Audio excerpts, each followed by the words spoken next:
My journey started in a small neighborhood in Ohio, where I grew up always dreaming of making it big in the business world. I was captivated by technology, convinced it could be used to solve everyday problems. After graduating college, I worked relentlessly to launch a startup focused on cutting-edge security systems.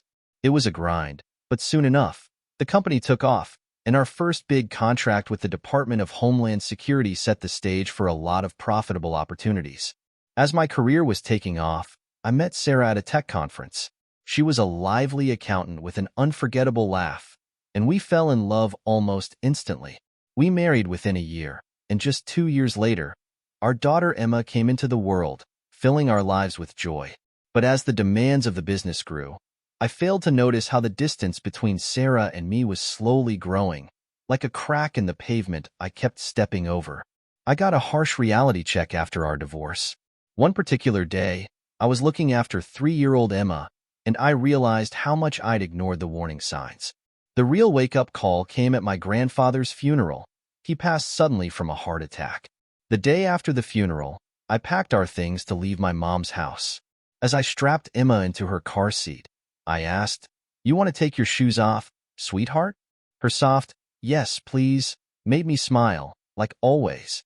I unbuckled her small sneakers and, knowing her preference, slipped her socks off too. She wiggled her little toes in relief, and I gave her feet a quick tickle, which made her burst into giggles and kick out, just like a playful ritual between us.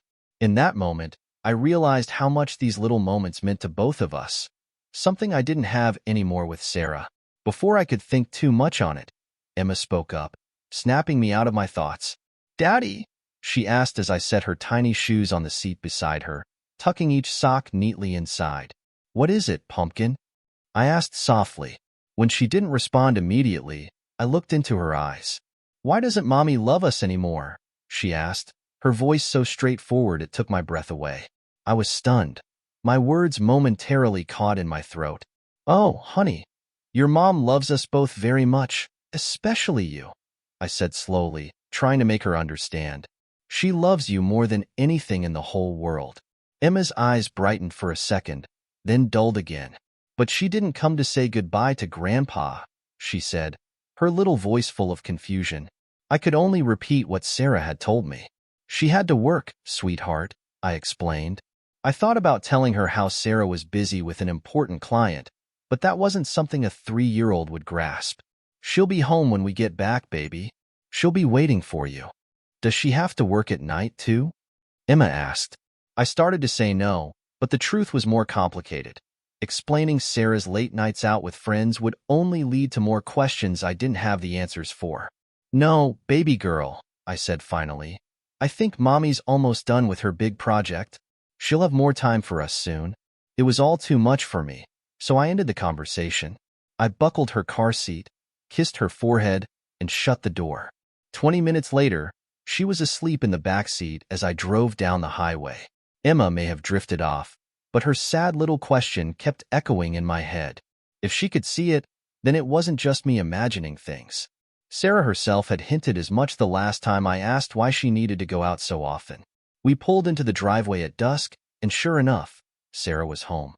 Emma darted up the stairs, eager to tell her mom about the cousin she'd met at the funeral. I followed, weighed down by dark thoughts from the drive. I found Sarah at her vanity, putting on makeup in her underwear. She gave me a quick peck on the cheek, but it lacked any real warmth. It struck me that I couldn't remember the last time we'd shared a real, passionate kiss. I sat down on the edge of the bed, watching as Emma tried to talk to her, but Sarah barely responded. Even Emma seemed to notice and eventually wandered to her room. Sarah just kept fixing her hair, reapplying her lipstick.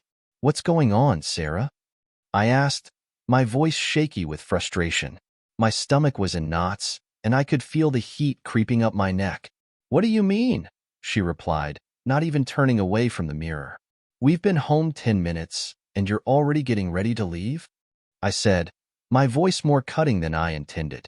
Sarah sighed, giving me an annoyed look. "You know I go out with the girls on Fridays," she said, sounding weary. "Actually, you go out on Saturdays, Sundays sometimes, almost every Wednesday, and most Fridays," I shot back. Feels like it's just one long night out these days. Emma had disappeared into her room, so I closed our bedroom door. I turned back to see Sarah standing, staring at me blankly. I stepped closer, taking her hands in mine. "Sarah," I said, trying to keep my voice level. "Emma asked me why you don't love us anymore. And now I'm asking you, do you still love me?" Sarah's eyes narrowed, an instant signal that I'd crossed some invisible line. Still, I couldn't let it go. "Do you?" I asked, staring right at her. She didn't answer immediately, but then she softened, leaning into me. "Of course, darling," she murmured. "I love you more now than when we first got married." Despite her words, I felt the unease growing. She might have loved me once, but right now, something was different. "Then stay in tonight," I said, trying to keep my voice calm. "Let's put Emma to bed early, dim the lights, open that nice bottle of wine. You could wear that black lace nightie I got you for Valentine's." I felt her body respond slightly until I mentioned the nightie, and she pulled back, stiffening. I held her wrists. "Sarah, are you seeing someone else?" I asked, trying to keep the accusation from spilling out, though I knew it was too late. I watched her reaction carefully. Her eyes flickered, the corners tightening, and I could feel her pulse race beneath my fingers. "Don't be ridiculous," she said, too quickly. "I could never love anyone but you." She kissed my neck, careful not to mess her hair. A cold feeling spread through me. Sarah patted my arms and then glanced at the clock. "I'm going to be late," she said, her tone almost casual. "I promised the girls." "Then tell them you can't make it tonight," I said, my voice rising. "Stay with me and Emma, please." But she pulled away, heading for the closet. She reached for a short skirt, and I knew I'd already lost this battle. "I can't just let my friends down like that," Sarah protested, her voice tense. "And what about Emma and me?" I shot back. "Why do you not care about disappointing us? Don't we matter anymore?" Her eyes narrowed in anger. "I told you tomorrow," she snapped. "I'm entitled to have some time for myself without you hovering over me. I'm not your servant." The argument spiraled from there. Sarah insisted she had the right to be independent and take time to unwind after work. I reminded her how much freedom she had always had, that I never complained when she went back to work after Emma was born. I supported her career every step of the way, and we didn't even need her salary since mine covered all our needs and then some. What I couldn't understand was why her job and her nights out had taken priority over her family. My frustration got the better of me, and I became sarcastic about her so-called girls' nights, which only fueled her anger. She demanded to know what I was accusing her of, and before I said something I couldn't take back, I turned and left the room. I headed downstairs, trying to cool off on the couch, battling the urge to run back up and stop her from leaving, knowing full well I couldn't do that. When Sarah came downstairs, I had calmed down, though my heart still ached. We exchanged glances, hers defiant, mine conflicted. "Sarah," I said, my voice lower than usual, almost a plea, "please don't go." She paused at the door, one hand on the knob, then opened it. "Sarah," I repeated, more firmly this time, "I love you. Don't do this to Emma and me." She turned back, her face expressionless, and stepped through the door, shutting it behind her. Emma came running down the stairs right after, her eyes wide. She opened the door and watched as her mother's car drove away. Slowly, she closed the door, then climbed onto the couch next to me, her eyes fixed on the door as if willing her mom to come back. After a few moments, she climbed into my lap, and I hugged her tightly, feeling her small arms around me. Eventually, I carried her to the kitchen and we made sandwiches together. It was a heavy weekend, full of tension between Sarah and me. She came back early Saturday morning, reeking of alcohol and suffering from a pounding hangover. Emma and I spent most of the day out, escaping the storm of Sarah's bad temper. We headed to the park, only returning after dinner. Sarah was furious when we got home, accusing us of abandoning her. "You left me all alone," she shouted, her voice cracking with anger. "You abandoned Emma first," I retorted, my voice cutting. "You chose to go out, so get used to us spending time without you. And we're going to enjoy it, whether you like it or not." Sarah seemed genuinely taken aback by my tone and didn't say much after that. She focused on Emma for the rest of the evening, almost as if to make amends. Later that night, I tried to get closer to her, but she complained that her stomach was upset, and I eventually backed off. The following night, she was distant, like a hollow version of herself. I gave up, retreating to the bathroom to take a long, cold shower, hoping it would wash away some of the hurt and frustration I felt. By Monday morning, I left the house before Sarah even woke up, forcing her to deal with Emma's morning routine, something she never enjoyed. But before I left, I set something in motion. In the basement, I activated the surveillance system.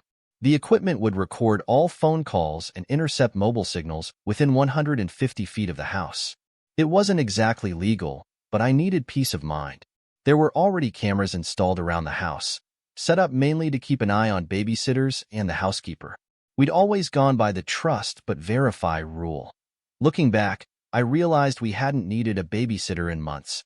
Maybe this expensive setup wasn't necessary anymore, but now it served a different purpose. I pulled up to the office building, surrounded by tall chain-link fencing topped with razor wire. Security measures we'd added after landing our first Homeland Security contract 3 years ago. A couple more defense deals later, and those fences were still standing strong. I parked my car and lingered, caught in an uncomfortable space between my gut feeling about Sarah's infidelity and my total lack of hard proof. My thoughts were interrupted when I spotted Phil Sanders, one of my earliest hires, heading into the building. I grabbed my Palm Pilot and briefcase, then glanced at the logo on the wall. MA Solutions. It was my name, Mark Archer. At 34, I was the CEO and president of a small but thriving company. We had started out making small tools about 12 years ago, but soon pivoted to producing motor mounts for home security cameras. It was our reputation for quality surveillance equipment that got us noticed by private investigators. About 8 years ago, we acquired a compact camera manufacturer, which came with an impressive optical zoom. We'd started selling entire surveillance packages statewide and online, and before long, we added another acquisition, several private investigation firms. We merged them into a division called Insight and Surveillance Associates and expanded to 3 more cities. The company, now MA Solutions, was doing well, but we intentionally kept a low profile.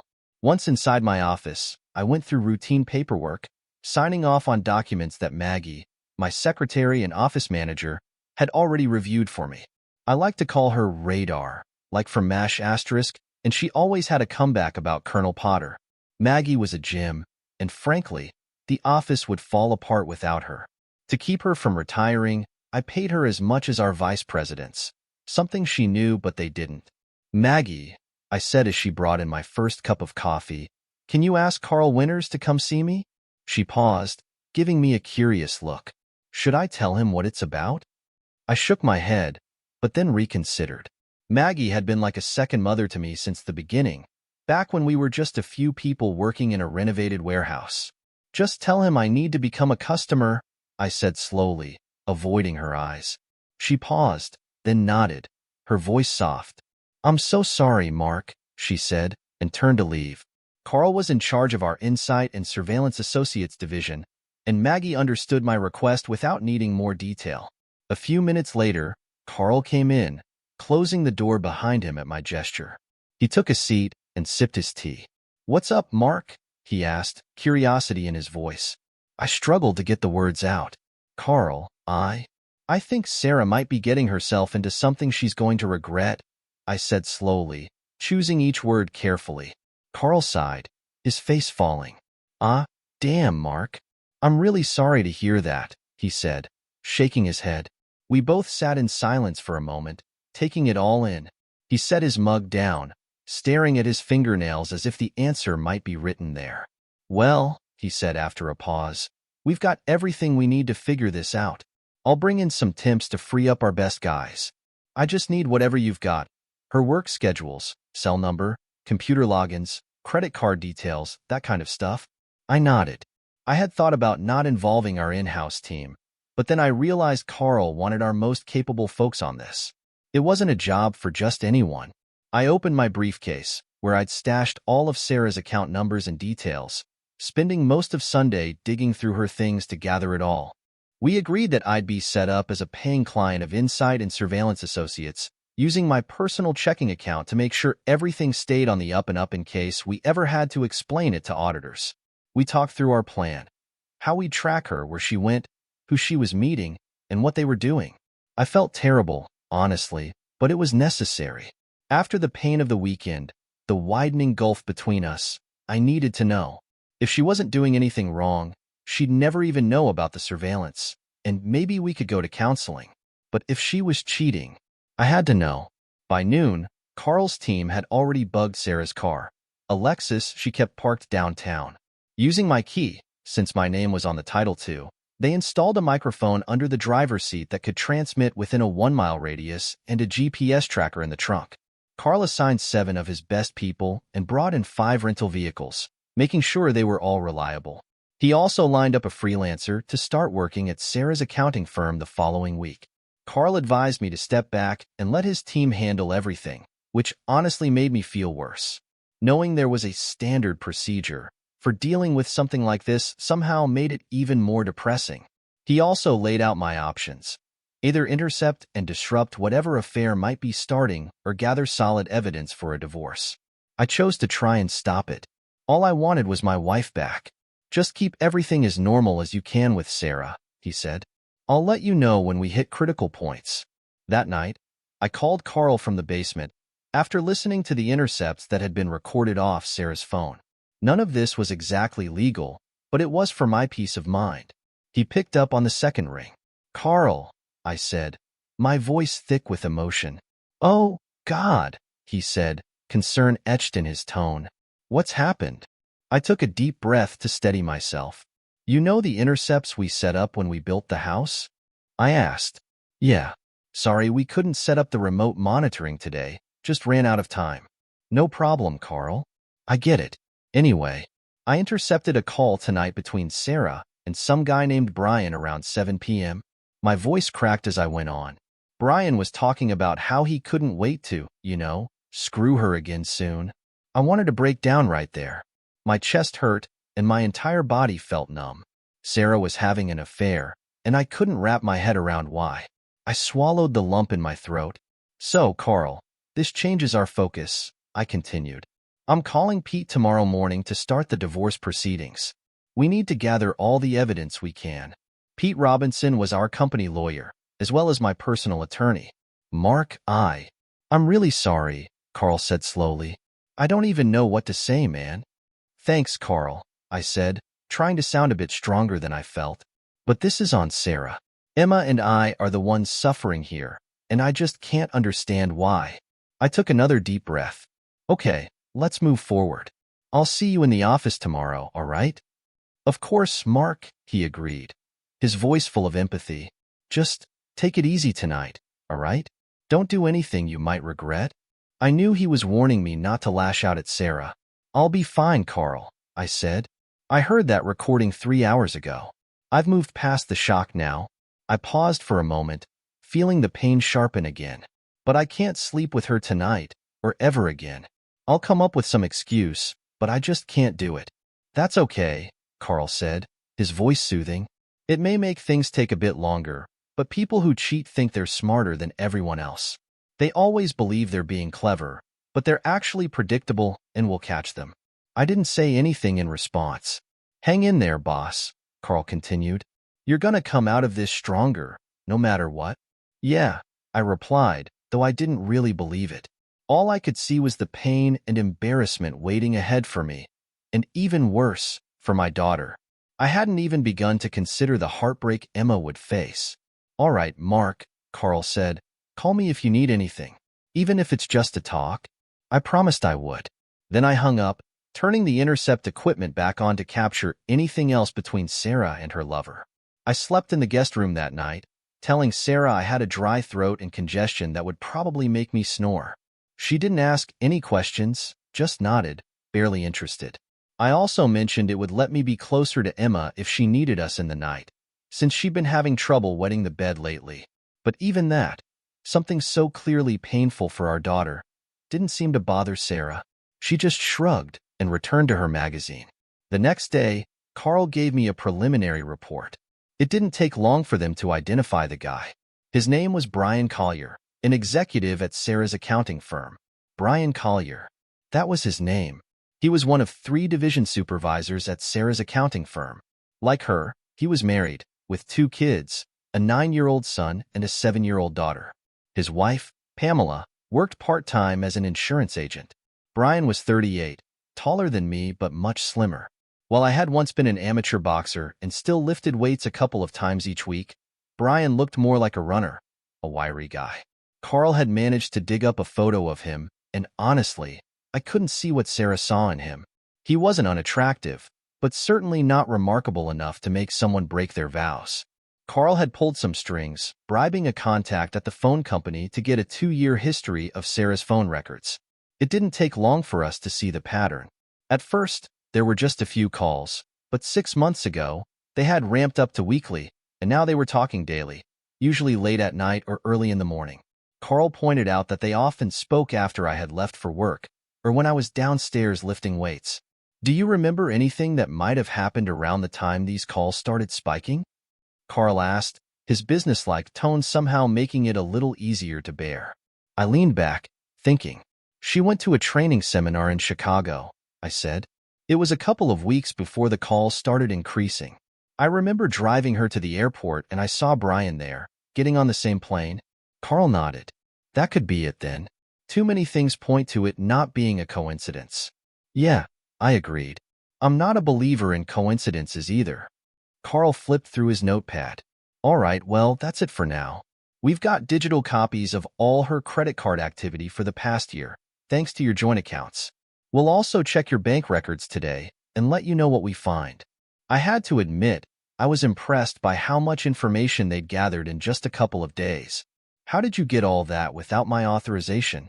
I asked, half joking. I was tempted to confront the banks and the phone companies about how easily they handed over private information. Carl smirked. You did authorize it, he said, a knowing twinkle in his eye. I raised my eyebrows. When? He chuckled. Boss, you ever pay attention to what you're signing when Maggie gives you a stack of paperwork? I had to laugh, nodding in acknowledgement. I used to trust Maggie almost as much as I trusted my wife. Now Maggie had the #1 spot, easily. All right, I said, raising my hands in surrender. Go forth and do battle with the bad guys and girls. By Thursday, Carl and his team had a mountain of information about Sarah and Brian. 2 of his investigators had been sent to Chicago, and they'd found several people who remembered Sarah and Brian being pretty cozy at that seminar. One of the front desk clerks thought they were married until he saw their different last names. The hotel staff mentioned that they were regulars at the lounge, often seen stumbling back to their rooms in the early hours of the morning after heavy drinking. The lounge manager even recalled asking them to tone down their risque behavior, twice. Carl's investigators were working with the hotel to see if any security camera footage from that week was still around and could be obtained. Likely, it would take some under-the-table cash to get it, but that was fine with me. Carl also had a freelance operative start working at Sarah's office ahead of schedule. She reported back that Brian and Sarah's relationship was well known at the office. Apparently, their mutual boss was aware of the affair and had warned them to keep things discreet. Sarah had even missed out on a potential pay raise because of her poor performance, tied to her personal conduct. I made a mental note to mention that to Pete, my lawyer. It showed the company wasn't really enforcing their morals clauses. Carl's freelancer, who worked in payroll, had already obtained copies of Sarah and Brian's pay records and their time-off information. It looked like they were both taking 1 or 2 afternoons off every week, no doubt for their rendezvous. Credit card records also showed Brian Collier was quite the cheapskate. Sarah paid for almost every motel room they used. Cheap motels on the outskirts of town, no less. It was humiliating how tawdry and tasteless their affair seemed to be. Sarah's so-called girls' nights were mostly spent with a group of friends, all either single or recently divorced, and clearly all looking for men. While Sarah had apparently sworn them to secrecy, it hadn't taken much, just a $100 bribe each, for most of them to spill everything to the investigators. They gave exact dates, locations, and times of when Sarah and Brian met up. Only one friend, Kathy, refused to cooperate. In fact, She called Sarah immediately after being questioned, warning her about someone asking around. Kathy was furious, saying it was spiteful and unreasonable for anyone to be investigating Sarah's private life. She suspected it was me. Kathy had a history when it came to these situations, divorced twice because of her own infidelities, and she had a reputation for getting involved with married men.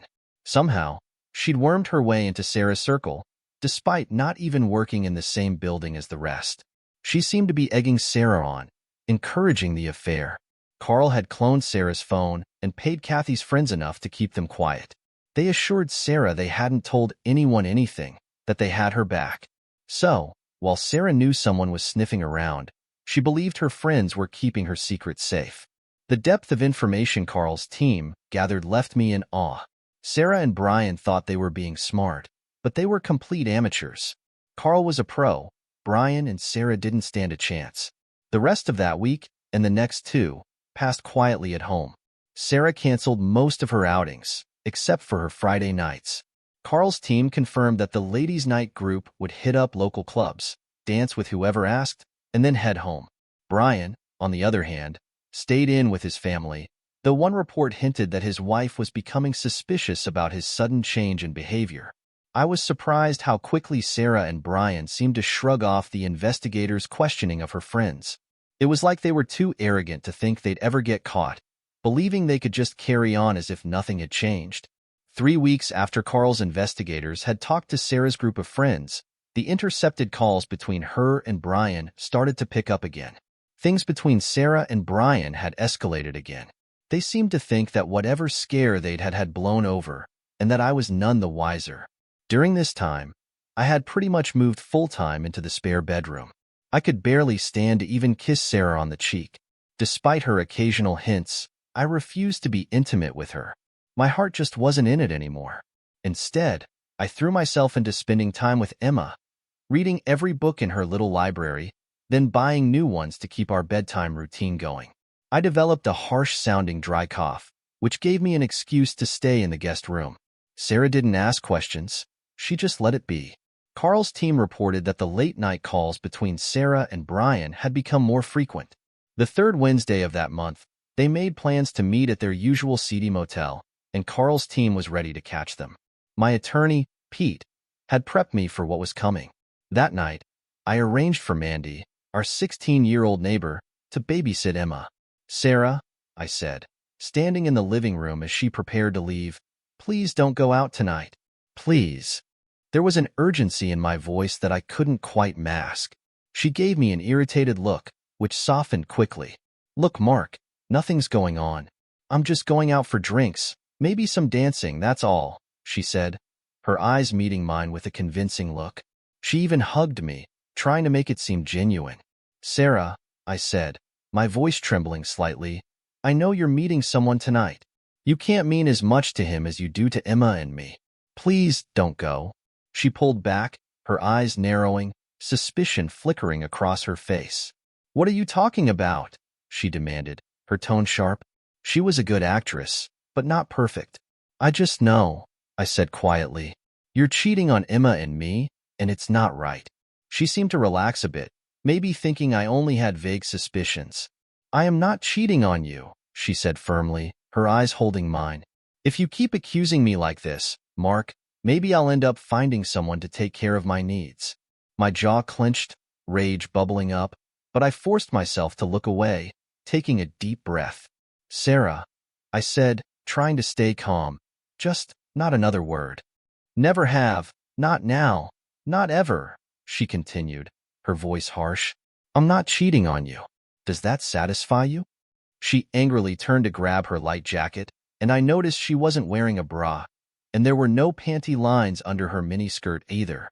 "Sarah," I said, my voice more even, "if you ever cheat on me, it's over. You remember what we talked about when Georgia and Sam broke up last year, right?" Her hand hesitated on the doorknob for just a moment. "I told you," she said, her voice cold and condescending. "I don't want any man but you, and I never will." She opened the door and stepped out, throwing a final, dismissive, "Now I'm late and need to go," over her shoulder. 20 minutes later, I joined Carl and three of his top operatives in a room at the same motel where Sarah and Brian were supposed to meet. We were right next to their room. Apparently, my protests and the earlier questioning of Sarah's friends had spooked them. They spent a while driving around aimlessly, probably trying to make sure they weren't being followed. The GPS in both of their cars confirmed no one was tailing them, though. Carl had paid off the motel clerk to call as soon as Sarah and Brian made a reservation, so there was no need for a tail. We already knew where they were going. If we had needed to follow them, Carl was ready with multiple vehicles and backup drivers. Eventually, Sarah and Brian pulled into the parking lot, almost at the same time. They parked in front of room 115, oblivious to the dark van across the street recording their every move. They met at their doors, embracing and kissing each other passionately, completely unaware of the cameras pointed right at them. Carl glanced at me, his eyes full of concern. He knew I was close to losing it. "Mark," he said quietly, "this is going to get a lot worse. Can you handle it?" I swallowed hard, my lips suddenly feeling dry. "Got anything to drink?" I asked, my voice cracking. Carl misunderstood and shook his head. "Take this," he said, pulling out a small yellow pill. "It's Valium. It'll help calm you down." I took the pill and grabbed a soft drink from the cooler Carl had brought. He had hidden a high-end digital camera inside the air conditioning vent of their room, which gave us a perfect view. It was a top-of-the-line setup, full color, wide motion range, and a 25x zoom lens for capturing every detail. Not that it would matter too much. The point wasn't how, just that it happened. Once Sarah and Brian went inside, things moved quickly. As Carl had guessed, Sarah wasn't wearing any underwear, and she slipped out of her dress almost immediately. Brian followed, and they fell onto the bed.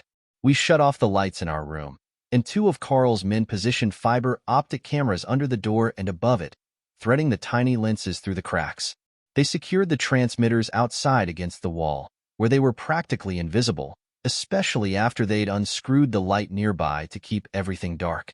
The receivers were already connected to our monitors and recording gear, so we settled in to watch.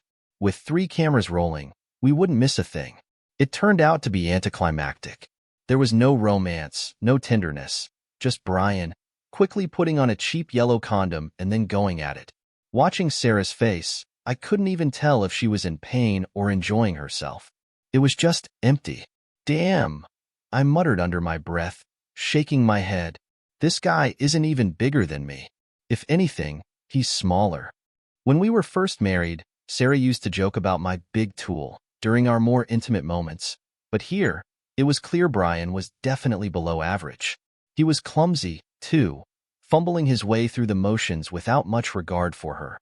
One of Carl's agents, sure, glanced over at me, then back at the monitor, giving me a knowing smile, almost as if to say, "You've got nothing to worry about there." It was small comfort. I leaned back against the wall, my eyes stinging. What was Sarah seeing in this guy? Whatever excitement she thought she'd found, it couldn't have been worth destroying everything we'd built together. I noticed a flicker of curiosity in Cher's eyes as she looked at me. Then we both turned away. She worked for me, and I wasn't about to mix business with anything else. But there was something about her, a cute charm that made me wonder. Who knew? Maybe someday there'd be an opening for someone new in my life. I left soon after. There was nothing more to see.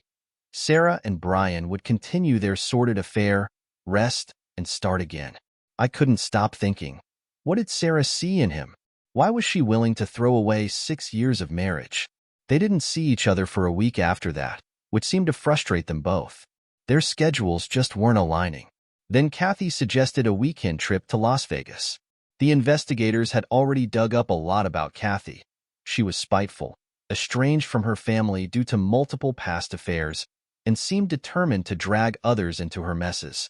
On one monitored call, Kathy expanded on the idea, telling Sarah that she had won 2 free tickets to Vegas and inviting her to come along. It was pretty clear Kathy's plan was for them to go there, party, and hook up with men. She even mentioned stocking up on 24 condoms. Sarah agreed to the trip, but threw a wrench in Kathy's plans by inviting Brian to come along. Kathy wasn't happy about that, but didn't protest. Brian, of course, had to pay his own way. Something he complained about, showing once again how cheap he was, always expecting Sarah to foot the bill. My lawyer, Pete, decided we'd subpoena Kathy as part of the divorce proceedings. She knew both Sarah and Brian were married, and she actively encouraged their affair by pushing for this Vegas trip. Pete wasn't expecting to get any real damages from Kathy or for the lawsuit to go far, but he hoped to scare her enough that she'd think twice before wrecking anyone else's marriage again. Pete and I debated whether to confront Sarah now, with the motel footage, or wait for the Vegas trip to unfold. I wanted to end it immediately, to start the divorce and end the deceit. But Pete convinced me to give them a little more rope to hang themselves. An out-of-state trip like this, complete with lies and blatant betrayal, would be damning in court. He wanted Sarah caught way over the line, and he knew this was how to do it. Carl and his team traveled to Vegas, staying at the same casino hotel as Kathy, Brian, and Sarah. They managed to get a room directly across from theirs. $500 under the table made sure of it.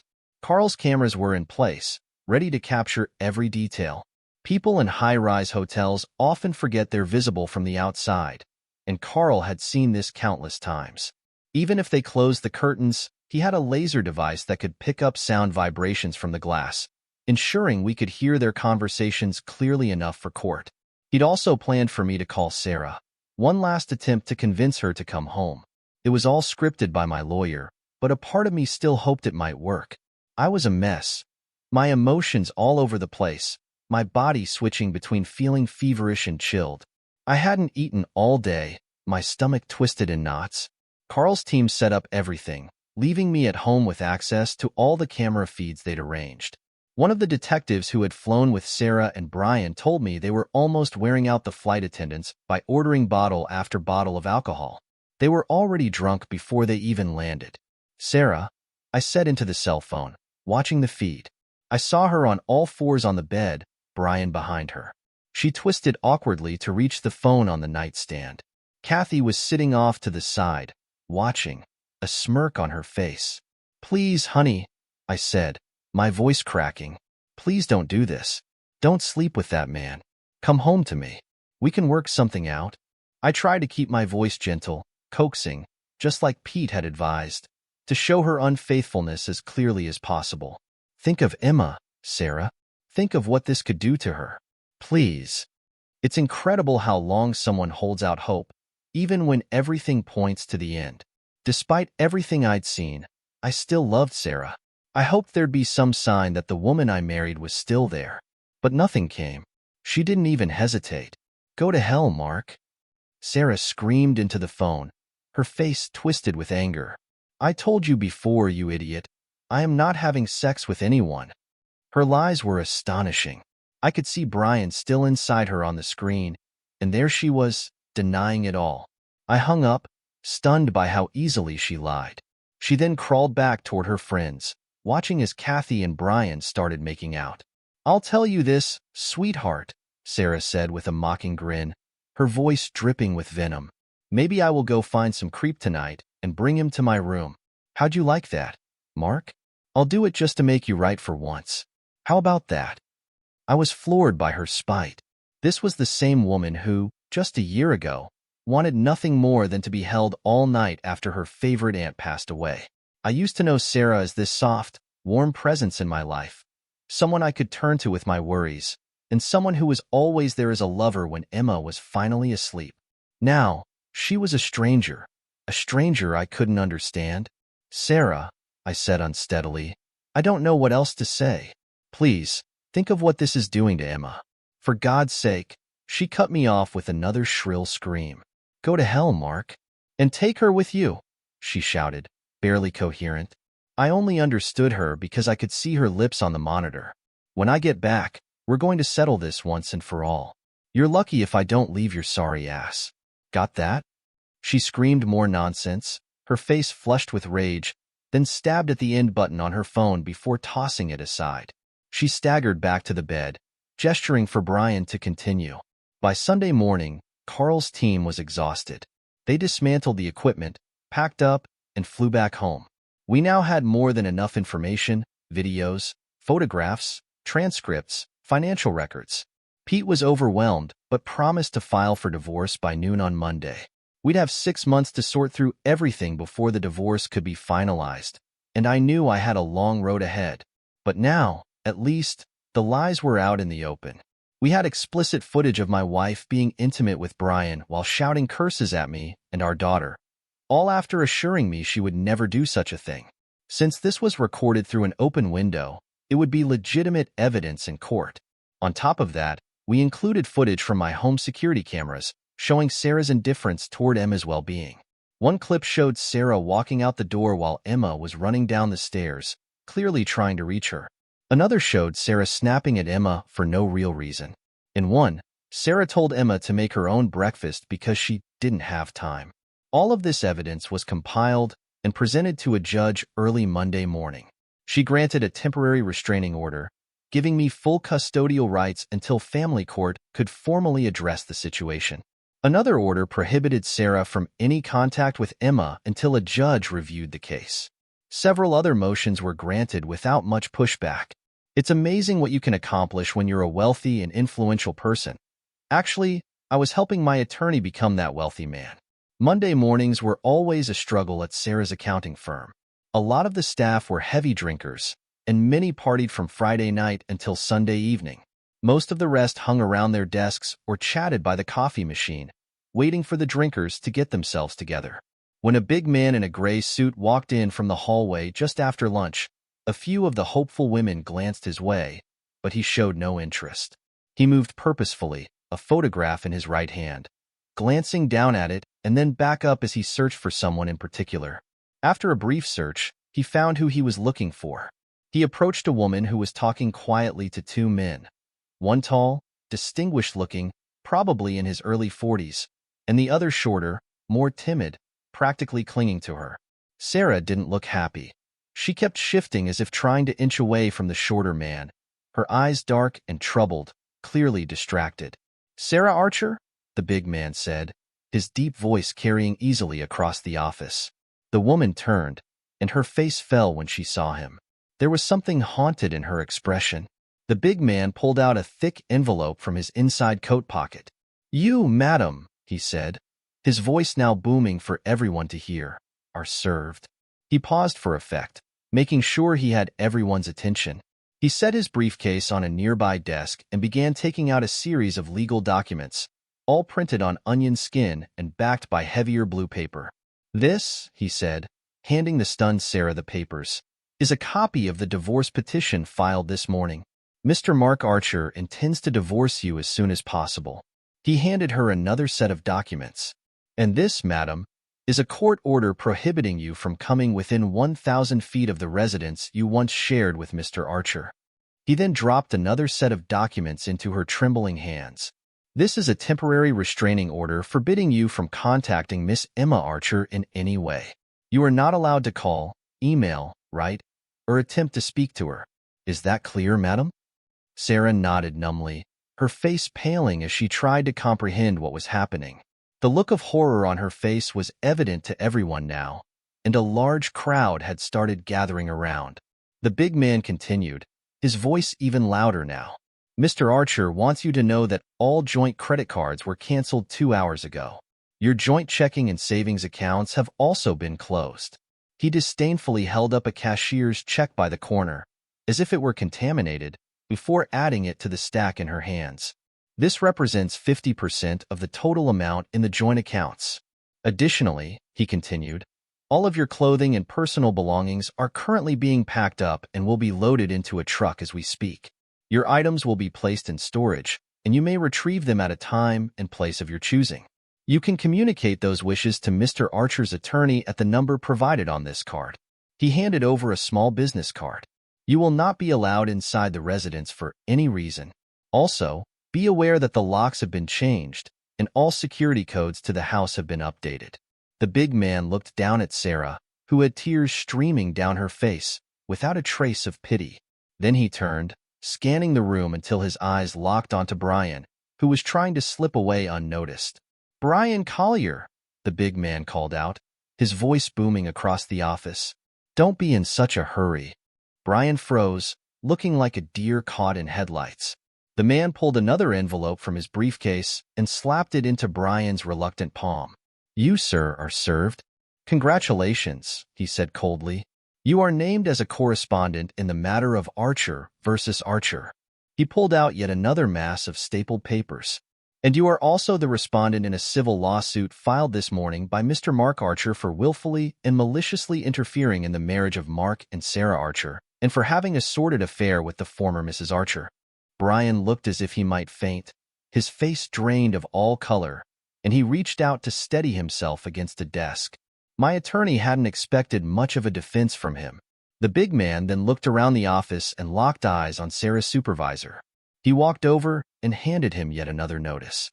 You are hereby served a notice of suit demanding reimbursement for damages from Mr. Mark Archer due to the company's failure to enforce its morality clauses for mid-level and above employees.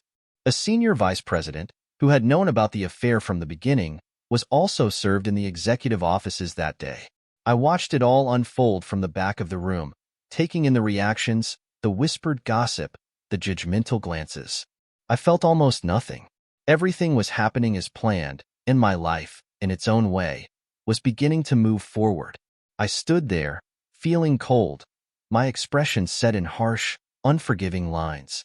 I stayed near the doorway, the same one where the process server had come in.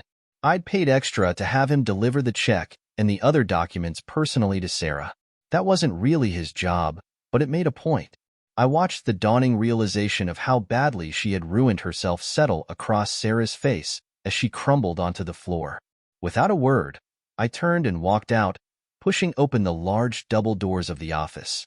Later, I watched as my soon-to-be ex-wife walked into the dark-paneled conference room. I was sitting at the head of a long table near the windows. The sunlight streaming and left my face in shadows, making her squint as she tried to recognize me. I leaned back in a big executive chair, trying to appear relaxed, something I'd gotten good at, even if it was all an act. Sarah hesitated as she entered, then spoke. I wanted to see you before the lawyers got involved, she said softly. She pulled out a chair a few seats away and sat down. It had been almost 4 months since she'd lost her job and moved in with her brother. Her hair, now brunette and nearly shoulder length, had been cut short when she first started at the accounting firm because she thought it looked more professional. She looked different now, thinner, awkward, almost like she hadn't been eating or sleeping well. Dark circles shadowed her eyes. My heart ached for her, but I kept that locked behind the expression I reserved for business meetings, a mask that often came across as ruthlessly indifferent.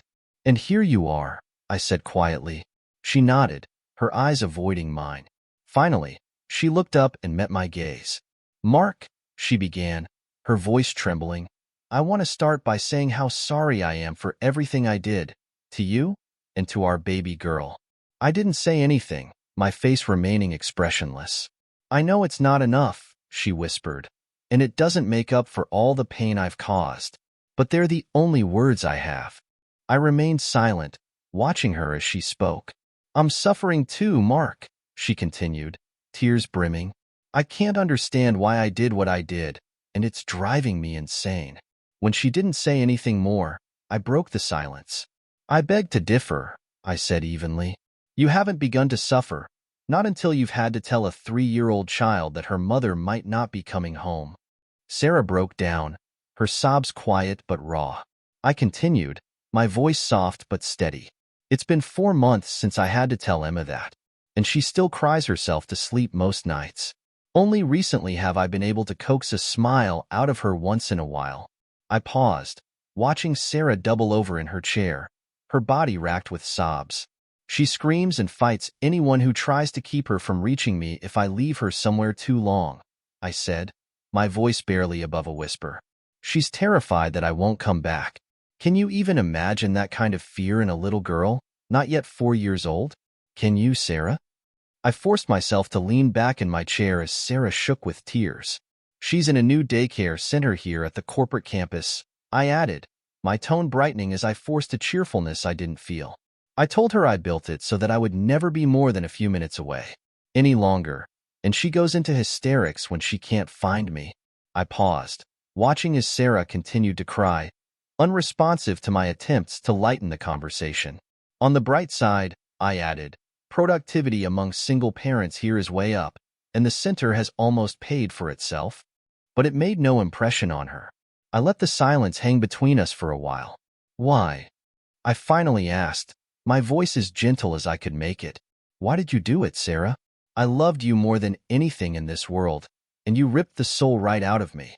There's a big, empty place inside me now, and I can't even begin to heal until I know why you did this. She shook her head, tears flowing freely, leaving streaks down her cheeks. She hadn't bothered with makeup, probably knowing there'd be tears. Despite everything, she was still beautiful. Maybe even more so as a mature woman than when we first met. My heart broke watching her cry. I wanted to cry too.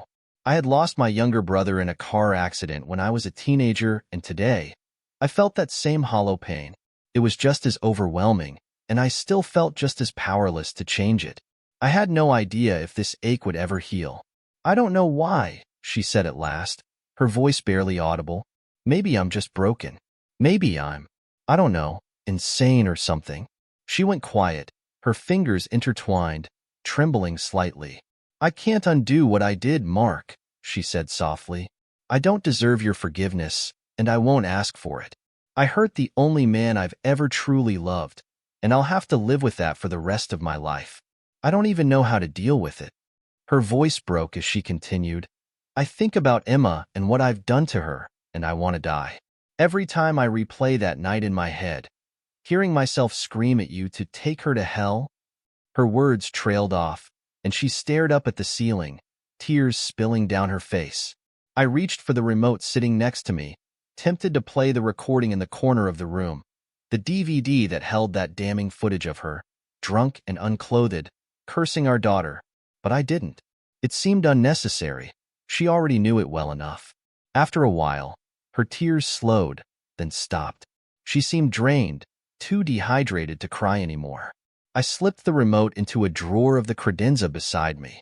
I'm seeing a counselor, she said slowly. A psychologist. I'm trying to understand why I destroyed our lives and hurt so many others. Her fingers twisted together nervously. I went to see Pamela Collier, she added, her voice softer. I apologized for what I did to her family. She was kind to me. I don't know why. She stared down at the heavy wooden tabletop, tracing the grain with her eyes.